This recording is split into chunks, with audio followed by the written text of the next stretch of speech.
Sir, जैसे कि आपने बताया कि आपके ग्रैंड पेरेंट्स ने इसको शुरू किया था, तो आपके लिए काफ़ी इजी होगा इसको आगे बढ़ाना। मैं तो लोगों को यही बोलता हूँ कि आप बिजनेस कीजिए, पर आप सही ढंग से बिजनेस कीजिए, ईमानदारी से बिजनेस कीजिए। लोगों ने टेक्नोलॉजी के थ्रू ही इतना बड़ा एम्पायर सेटअप कर लिया। बहुत लोग कहते हैं कि बिजनेस स्टार्ट करने के लिए हमारे पास पूंजी होनी चाहिए। हाँ जी।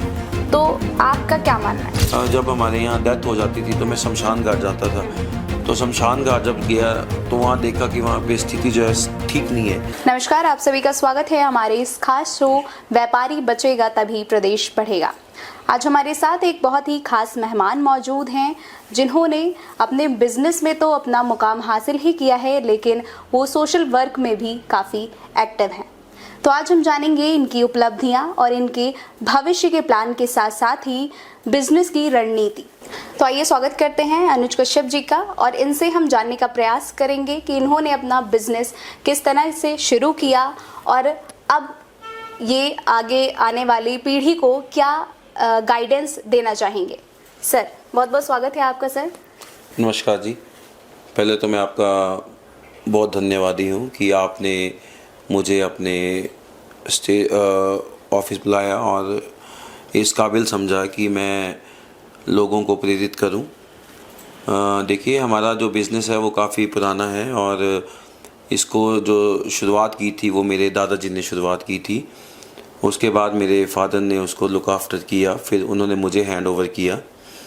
तो 2011 से मैं अपने बिज़नेस को रन कर रहा हूं और भगवान का बहुत शुक्र है कि बहुत अच्छे से मैं उसको चला पा रहा हूं और अब काफ़ी अच्छे से जो मेरा बिज़नेस है वो चल रहा है। सर, आपने अपने बिजनेस को आगे बढ़ाने के लिए कौन कौन सी स्ट्रेटजी अपनाई कि ऐसे और बेहतर तरीके से हम आगे ले जा सकें? देखिए, वैसे तो मेरा बिज़नेस की तरफ कोई ध्यान नहीं था। मेरा जो मेन फोकस था वो आर्मी में जाने का था। अच्छा। और आफ्टर ग्रेजुएशन जैसे मैंने कॉलेज में भी एनसीसी रखी थी, तो एनसीसी सीट सर्टिफिकेट होल्डर भी हूँ मैं। और मैंने रिटन जो यूपीएससी एग्ज़ाम होते हैं वो भी काफ़ी क्वालिफाई किए हैं। और मैंने अपनी लाइफ में 10 एसएसबी जिसे शॉर्ट मतलब सर्विस जो होता है बोर्ड, सर्विस सिलेक्शन बोर्ड, वो मैंने 10 बार फेस किया है। तो पर काफ़ी जद्दोजहद के बाद भी मैं आर्मी के लिए क्वालिफाई नहीं कर पाया। तो फिर मेरे पास एक ही ऑप्शन बचता था, वो मेरा बिज़नेस था। तो अब मुझे लगता है कि नहीं, मेरा वो डिसीज़न ठीक था अपना बिज़नेस करने का। और अब मैं फाइनेंशियली भी काफ़ी साउंड हूँ और भगवान की दया से अच्छा बिज़नेस चल रहा है। जी सर। तो सर, आजकल सोशल मीडिया का दौर चल रहा है, तो आज के समय में सोशल मीडिया का कितना योगदान है आपके बिजनेस को बढ़ाने में? देखिए, आपको सोशल मीडिया का मैं सही ढंग से कहूँ तो बहुत ही योगदान है। और जब से सोशल मीडिया आया है, ये गूगल के रिव्यूज़ वगैरह जो चलते हैं, या जो हम अपनी पोस्ट जो शेयर करते हैं अपने फेसबुक पेज पे, तो उससे जो लोकल लोग हैं या जो टूरिस्ट जो धर्मशाला आते हैं, उनको काफ़ी कुछ पता लगता है कि कौन सी जगह में जाना चाहिए, कहाँ क्या चीज़ आपको अच्छी मिलती है, बेस्ट मिलती है। तो सोशल मीडिया से तो मुझे लगता है कि आपके व्यापार में बहुत ही फ़ायदा होता है। सर, ग्राहकों के क्या फीडबैक रहते हैं? नहीं, ग्राहक देखिए, आप उनके टेस्ट का कैसे ध्यान रखते हैं? देखिए, हमारा मुझे लगता है धर्मशाला में अब एक लौता ही सबसे पुराना ढाबा बचा है। अच्छा। आजकल जो लोग हैं वो ज़्यादातर कैफ़ेज़, रेस्टोरेंट्स इसकी तरफ ज़्यादा रुख करते हैं। पर देखिए, हमने अपने बिज़नेस को टाइम टू टाइम चेंज किया है, उसकी रेनोवेशन की है। चाहे जगह कम है पर हम काफ़ी अच्छे से उसको मेंटेन करके रखते हैं, साफ़ सफाई का विशेष ध्यान रखते हैं, जिससे कि जो लोग हैं वो ज़्यादा से ज़्यादा आएँ और खुशी होती है बिज़नेस को आगे बढ़ता हुआ। पर आजकल कोई सिचुएशंस ऐसी आ गई हैं, कंपटीशन बहुत बढ़ गया है, तो आपको काफ़ी अच्छे से उसको मेंटेन करना पड़ता है कंपटीशन में बड़े रहने के लिए। सर, आगे के लिए आपकी क्या प्लान है? क्या आप अपने बिजनेस को और विस्तार देना चाहते हैं? नहीं, बिल्कुल बिल्कुल। देखिए, एक बिज़नेस ही एक ऐसी चीज़ है जो आपको फाइनेंशियली जो है वो आपके हाथ खोलती है। आप बिज़नेस में जितना मर्जी, अगर आपके पास काम करने का जज्बा है और अगर आप उसको सही दिशा में लेके चलते हैं, तो बिज़नेस में आप काफ़ी आगे बढ़ सकते हैं। और मुझे कई बार ये भी दुख लगता है देख के कि जैसे अब मैं बिज़नेस कर रहा हूँ, तो हमारे बाज़ार में मैक्सिमम जब जो पहले बिज़नेस जो परिवार जितने भी थे, उनके ज़्यादातर बच्चे जो हैं वो अब जॉब की तरफ जा रहे हैं या किसी और दिशा में जा रहे हैं, पर अपना पुश्तैनी काम जो है वो दिन प्रतिदिन छोड़ रहे हैं। तो इससे मैं यही उनको मोटिवेट करता हूँ कि आप अपना बिज़नेस ना छोड़ें, आप अपने बिज़नेस को ही संभालें, क्योंकि अगर आप अपना बिज़नेस करेंगे तो उसमें आप काफ़ी ग्रोथ आप कर सकते हैं। देखिए, अब मेरे ग्रैंडफादर ने 50 साल अपने जीवन के इस बिज़नेस के सेटअप में लगा दिए, और एकदम से अगर उस बिज़नेस को अगर हम बंद करना पड़ जाए तो कितना बड़ा एक धक्का जो है उस परिवार को लगता है। तो मैं तो लोगों को भी यही गाइड करता हूँ कि अपने बच्चों को कम से कम अपने बिज़नेस की तरफ ज़रूर डालें, ताकि जो है मार्केट जो है वो फ्लरिश कर सके। जी, तो सर जैसे कि आपने बताया कि आपके ग्रैंड पेरेंट्स ने इसको शुरू किया था, तो आपके लिए काफ़ी इजी होगा इसको आगे बढ़ाना। लेकिन जो आज का युवा है, अगर वो कोई एंटरप्रेन्योर अपना बिजनेस इस्टेब्लिश करना चाहता है, तो उसे आप क्या सलाह देना चाहेंगे? देखिए, आपने जो प्रश्न में से पूछा कि ग्रैंडफादर ने किया और वो बड़ा इजी है, देखिए वो उससे भी ज़्यादा डिफ़िकल्ट है न्यू स्टार्टअप से। अच्छा। क्योंकि जो आपका एक स्टैंडर्ड आपके ग्रैंडफादर ने सेट किया, फिर उसको मेंटेन किया मेरे फादर ने, अब वो दो जिम्मेवारियां जब मेरे ऊपर पड़ी तो मुझे उनसे ट्रिपल उससे जोर से काम करना पड़ा उसको मेंटेन करने के लिए। हाँ, न्यू सेटअप जो है आजकल मुश्किल क्यों हो गया है, क्योंकि आजकल जो है महंगाई काफ़ी बढ़ चुकी है। आपने क्यों नया वेंचर स्टार्ट करना है तो उसमें आपको काफ़ी मुश्किलों का सामना करना पड़ता है। पर मैं तो लोगों को यही बोलता हूँ कि आप बिज़नेस कीजिए, पर आप सही ढंग से बिज़नेस कीजिए, ईमानदारी से बिज़नेस कीजिए, और ग्राहकों को अगर आप क्वालिटी देंगे और उनको सेटिस्फाई करेंगे तो आपका बिज़नेस ज़रूर रन करेगा। और काफ़ी एग्जांपल आपके सामने हैं आजकल, जैसे लेंस कार्ट का एग्जांपल ले लीजिए, 3-4 साल 5 साल पहले सेटअप हुआ, या और भी काफ़ी मतलब एग्जांपल्स हमारे सामने हैं जो अभी न्यू। अब जैसे आप जोमेटो है उसको देख लीजिए, लोगों ने टेक्नोलॉजी के थ्रू ही इतना बड़ा एम्पायर सेटअप कर लिया कि आप वो सोच भी नहीं सकते। अगर वो नौकरी करते तो शायद इतना आगे नहीं बढ़ पाते, पर उनका ध्यान बिजनेस की तरफ गया तो उन्होंने अपने बिजनेस को कहाँ आगे खड़ा कर दिया। तो मैं तो लोगों को यही बोलूँगा कि अगर आप बिजनेस करना चाहते हैं तो आप ज़रूर कीजिए। अच्छा, बहुत लोग कहते हैं कि बिजनेस स्टार्ट करने के लिए हमारे पास पूंजी होनी चाहिए। हाँ जी, तो आपका क्या मानना है? देखिए, आजकल गवर्नमेंट आपको बहुत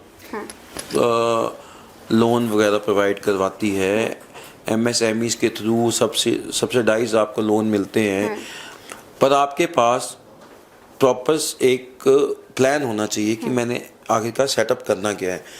अगर आप उनको प्रॉपर अपना प्लान बताएंगे तो गवर्नमेंट आपको आजकल बहुत हेल्प कर रही है, तो आप गवर्नमेंट से भी हेल्प ले सकते हैं।